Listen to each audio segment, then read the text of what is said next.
Hello everyone, my name is Umarjit Pura. আপোনালোকে চাই আছে the top curricular of Assam YouTube channel. আজি মই ভিডিওটো লৈছো কেবাটা কমেন্টৰ ওপৰত। কিছুমানে কমেন্ট কৰিছিল যে মোৰ ইন্টাৰভিউ ডেট গুছি গল, গম নাপালো, কল মেছেজ একো নাহিল, ইন্টাৰভিউ দিব নোৱাৰিলো, কি হ'ব পাৰে যদি জনাবচোন। যদি আপোনালোকৰ ইন্টাৰভিউ কাৰণে কল বা মেছেজ আহিছিলে কিন্তু আপোনালোকে টাইমত যাব নোৱাৰিলে, আকৌ আপোনালোকক মাতিবনে নাই হেতু ওপৰত এক কম ভিডিওটোৰ শেষত আপোনালোকে চাই থাকিব। এটা কমেন্ট দিছিলে দাদা ইন্টাৰভিউ কেবাৰ হ'ব জনাব। ইন্টাৰভিউ কেবাৰ হ'ব হেতু ওপৰত কম, আপোনালোকে ভিডিওটো শেষলৈকে চাই থাকিব।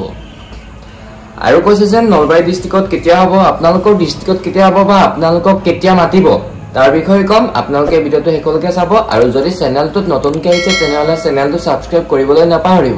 এতিয়া প্ৰথম প্ৰশ্নটো আনিছো, মোৰ ইন্টাৰভিউ ডেট গুছি গল, গম নাপালো, কল মেছেজ একো নাহিল, ইন্টাৰভিউ দিব নোৱাৰিলো, কি হ'ব পাৰে যদি জনাবচোন।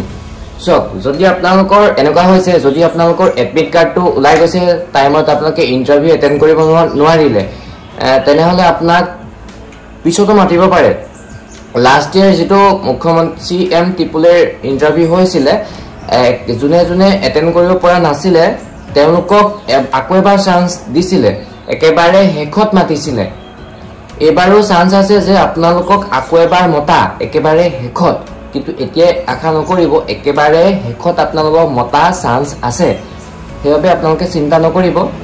আপোনালোকক যদি আকৌ কল বা মেছেজ আহে তেন্তে আপোনালোকে আকৌ এবাৰ দিবগে, কিন্তু চান্স আছে আৰু নাইও, মাতিবও পাৰে নামাতিবও পাৰে।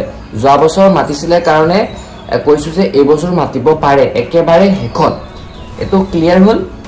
তাৰপিছত দ্বিতীয়টো কৈছে দাদা ইন্টাৰভিউ কেইবাৰ হ'ব জনাব। সব ইন্টাৰভিউ দুবাৰ হয়, প্ৰথমতে প্ৰথম ষ্টেপটোত হৈ গ'লে এবাৰ, আৰু এটা ষ্টেপত হ'ব, তাৰ পাছতে আপোনালোকক সিলেক্ট কৰিব, সিলেক্ট কৰিলেহে আপোনালোকে পইচাটো পাব। আৰু এবাৰ ট্ৰেইনিং হ'ব, সিলেক্ট হোৱাৰ পাছত আপোনালোকৰ ট্ৰেইনিং হ'ব, ঠিক আছে। তাৰ পাছত কৈছে যেন নলবাৰী ডিস্ট্ৰিক্টত কেতিয়া হ'ব, চিৰাঙত কেতিয়া হ'ব, বা আপোনালোকৰ ডিস্ট্ৰিক্টত কেতিয়া হ'ব, বা আপোনালোকক কেতিয়া মাতিব ইন্টাৰভিউলে। সব ইন্টাৰভিউটোত কম কম কেণ্ডিডেটক মাতি আছে, এদিনত আপোনাৰ খুব কম মাতি আছে, আপোনাকো মাতিব। কেইদিনমান আপোনালোকে ৱেইট কৰক, সকলোকে মাতিব। এতিয়া নামাতে চাগে, প্ৰায় বিহুৰ পিছতে মাতিলে আপোনালোকক সবকে মাতিব। আপোনালোকক এপ্ৰিল মে জুন এই মাহত গোটেইখিনিকে মাতি আপোনালোকক কমপ্লিট কৰি দিব।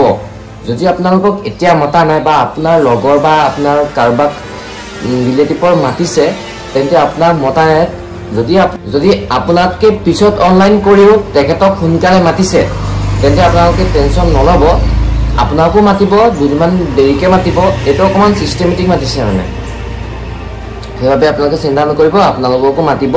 এতিয়া চাগে বিহু পিছতে মাতিব, ঠিক আছে। আৰু একেবাৰে শেষত আপোনালোকক কৈ দিওঁ ইন্টাৰভিউত কি কুৱেশ্যন সুধিব। ইন্টাৰভিউত আপোনালোকক বেছিকখিনিয়ে সোধে, আপোনালোকে যিটোৰ ওপৰত দিছে, ছাগলীৰ ওপৰত দিছে বা গৰুৰ ওপৰত দিছে, সেইখিনি গৰুৰ ওপৰত দিছে, ধৰি লৈছোঁ ডেইৰী ফাৰ্মৰ ওপৰত দিছে, আপোনালোকে অকণমান হ'লেতো জানিবই গৰুজনীয়ে দিনটোত কিমান লিটাৰ গাখীৰ দিয়ে, কেইবাৰ গাখীৰ দিয়ে, সেইবিলাকতো সুধিবই। তাৰপিছত গাখীৰ ক'ত ক'ত বিকিব বা গৰুৱে কি কি খাদ্য খাব লাগিব, তাৰপিছত তেনেকুৱা গৰু ফাৰ্মখন বনালে কিমান পইচা দিব, একেবাৰে চিম্পুল প্ৰশ্ন সুধিব। আপোনালোকে সেইখিনি বেছিকখিনি জানিবই। ছাগলীৰ ওপৰতো একেখিনি সুধিব, ছাগলীয়ে বছৰেকত পোৱালি দিয়ে, সেইবিলাক সুধিব, একেবাৰে চিম্পুলখিনিয়ে সুধিব। আপোনালোকে ইমান চিন্তা কৰিব নালাগে, ভালদৰে যাওক, ইণ্টাৰভিউটো দিয়ক আৰু আপোনালোকৰ ভাল হ'ব।